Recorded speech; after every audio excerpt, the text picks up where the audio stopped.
folks. My name is Jeremy Carter. I'm the Director of Pioneer Support here at Glenville State University.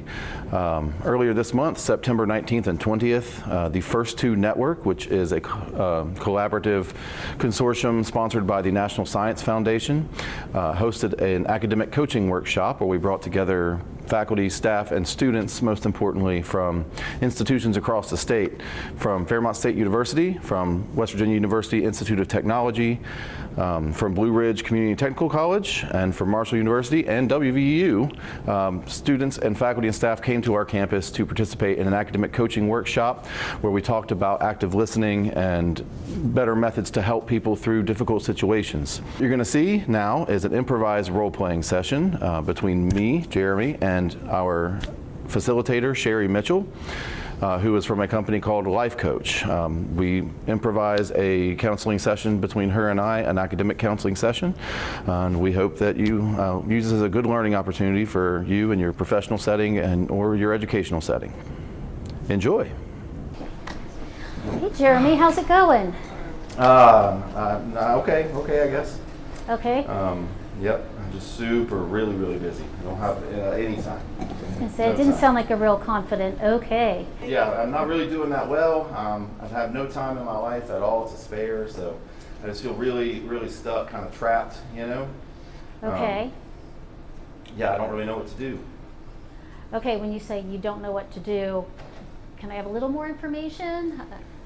Yeah, well, my wife and I just had a kid. He was just born a couple months ago. Congratulations. Thank you. That's been rough. Sure. But since she's unable to work, we had a kind of an issue with illness after pregnancy. She's unable to work. I'm working 3 jobs, and I'm a music major, so my senior recital is this semester, and I'm just really tense, and I can't seem to wind down enough to enjoy time with my family. So, deep breath. That is a lot. That is a lot to handle, for sure. Okay, so let's take things one at a time. How are your classes going? Not good. I have one final gen ed left, because when I was in my undergraduate the first time, I never did any of my gen ed requirements. So now that I'm back in school, I'm still having to take a final literature class, and the only one that was available was British literature, which I hate. I don't like it. I don't care about it, and so I didn't do well on the last test we had. I think I got a 67, so it's still passing, but I'm really not happy with myself, my performance. My music grades are fine, as they always are, but I'm really having trouble finding an accompanist that I can work with to help me with my recital. And like I said, working the 3 jobs on top of everything is just really stressful. I can certainly appreciate that, for sure. So, just thinking about classes and just getting you to graduation, right? Because this is your last semester? Hopefully, yes. Okay. It's the last one I can afford, that's for sure. Right. No pressure, right? No pressure at all. Okay, so how confident are you right now that you'll be able to pass that class, that literature class? Well, given the time, if I had time to study or read the material, which, like I said, I can't get interested in, I don't enjoy it, so that's the biggest problem, is I'm trying to find time where I'm interested in reading these stories that I don't feel like I relate to at all. I can appreciate that. Have you tried any tricks to almost kind of trick yourself into studying, like setting an alarm for 20 minutes or whatever you think you'll be able to keep focused? For me personally, it's 30 minutes. Or anything else? I can't even find time. In my opinion, it just feels like I'm so rushed that I can't even find 20 minutes in a row to sit and read one of these stories and to hold my attention when I'm worried about bills and rent and changing diapers and all of those things that come along with a newborn. So sure, you definitely have a lot going on and a lot to think and worry about. So give yourself some credit too. You have a lot going on, a lot on your shoulders right now. I'd like to start with that. When it comes to studying, find time when you can. Do you have a space on campus? Let me back up. When you're on campus, are you here just for class and then you leave, or is there like a time between classes that you will Right. or can stay on campus? Well, there is, but I'm a commuter. I live the next town over. It takes me about 30 minutes to get here. When I do come, I'm only in classes because of work and all my other obligations. I'm only actually in classes on Mondays and Wednesdays. And Mondays I am here from 9 a.m. to 9 p.m. because I take Wow. the history classes at night from 6 to 9. So that's my final minor for my minor in history. That's my final class for that. So it's an upper level with a lot of reading and a lot of writing also. So I am here all day Monday, 9 to 9, because I can't afford to drive back and forth. I just don't have enough gas money for that. But Sure. I found as a commuter that there's not a lot of welcoming spaces for me where I can sit and relax and leave my things and feel like I'm safe and secure. Sure, I understand that. And I agree. Our campus just really isn't set up. I don't want to say it's not completely set up for commuters, but you can tell that really the spaces weren't designed necessarily with commuting students in mind. However, I have a few places on campus where my students have told me they like to kind of hang out. The top floor of the Fine Arts Building is a great quiet place. You probably know this as a music major, but that's where what do they call it? The music library? The library, yes, thank you. That's where that is. So it's usually a pretty quiet place. And your things, so far, everyone's told me their things are safe there for the most part. There's a computer lab at the dining hall, just off the dining hall, that is open, usually between 8 a.m. and 9 p.m. You can use that, and it really isn't used for classrooms, and you can get in there as well. And that is policed a little bit. Police probably isn't the right word, but someone is watching it to make sure. Supervised, thank you. So maybe, I think if you're able to, find a place where that is specifically for studying, if you can. Just a quiet spot, and somewhere that you can go take breaks and leave your stuff and feel okay with. Those are just a couple of places I know of, but I'm sure that you've got some other places in mind probably.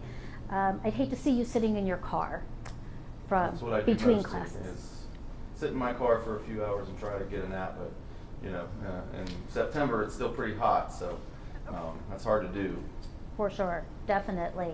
Yeah, and naps are important too. So, it's easy for me to say this with everything you have going on, but if you can grab a nap, a 20-minute power nap, wherever you find, absolutely do it. What do they say when we fly somewhere? You have to put your own mask on first. Oh, yeah. You have to take care of yourself. Yeah. And you know that. I'm not telling you anything you don't know. So Well, it's definitely hard to remember when all this pressure is coming in from all sides and you're trying to finish and you can't seem to catch a break. So I found myself falling asleep as soon as I get home at 7 p.m. sometimes, and I have to shoot myself awake at 2 o'clock in the morning to finish a paper that's due the next day. Especially for, like I said, the history class. There's a lot of papers due in that class. So, and I really feel like the professors really wouldn't like it if I turn stuff in late. If I don't feel like I can ask them for help with my due dates, because it just feels like they expect a lot out of me because I'm an upper level student. Sure, that makes sense, and I believe that is a writing intensive course. Yes. Have you talked to them at all, though? I haven't really reached out. I've been so busy. I kind of go to class and then kind of just leave as soon as I can so I can get on to the next thing. So. Sure. If you're able to, if you would be comfortable with even sending them an email, or that's something I could even help with, just looping them in with you to just let them know. Yeah, that's probably not the best way to say it, but just to see if maybe they have any ideas. I know this is your last semester, but how detrimental would it be if you took an incomplete for that class, and then you would have up to a year to complete all of those assignments? Does that cost me money? Do I have to pay for that? Or? No, you don't pay for that. You sure? I am sure, but we can talk to financial aid. I have a friend in financial aid who works with students all the time. Yeah, that would definitely make me feel better if I could put off some of this work till a later date. I think that would ease the burden a lot. Okay, great. Well, I will definitely, actually, if you have an extra minute, we can just call them now. Yeah, sure. That sounds Okay. good. That way you two can talk and then make an appointment with them. Okay, yeah, I think that'll help. Okay. Yeah, I feel better. Thank you. Great. Okay, what's next? What's our next priority? Well, I think if I can put off some of the history work and maybe some of the literature class, I can focus more on the recital, getting that out of the way. Once concert season is over, my schedule eases up a lot, and then I'll have time to breathe, and I think I can focus a lot more on my work and turning that in a timely manner. So. Okay, great. So I will email you our academic policy for completing incomplete work, and the process also that you have to go through to request that from a professor and when you can do that. Mm-hmm. So I'll definitely be in touch with you today. I'll make sure I send that today. And how confident do you feel or comfortable do you feel talking with the professor in person, or would it? I think my history professor, he's nice. I like Okay. him. Dr. Stottlemyre, he's a nice guy. Okay, great. So you don't mind talking to him directly and just kind of filling him in on all the many things you have happening right now, all of your priorities. I think I could do that. Okay, all right. And so when would you like to meet up again? I'll make sure I email that stuff to you today, but when do you think you'd be able to talk with him? I think midterms are in 2 weeks, so I definitely would want to talk to him before then. So if we could talk maybe right before midterms. Okay. And see what he says. I think that would make me feel a lot better.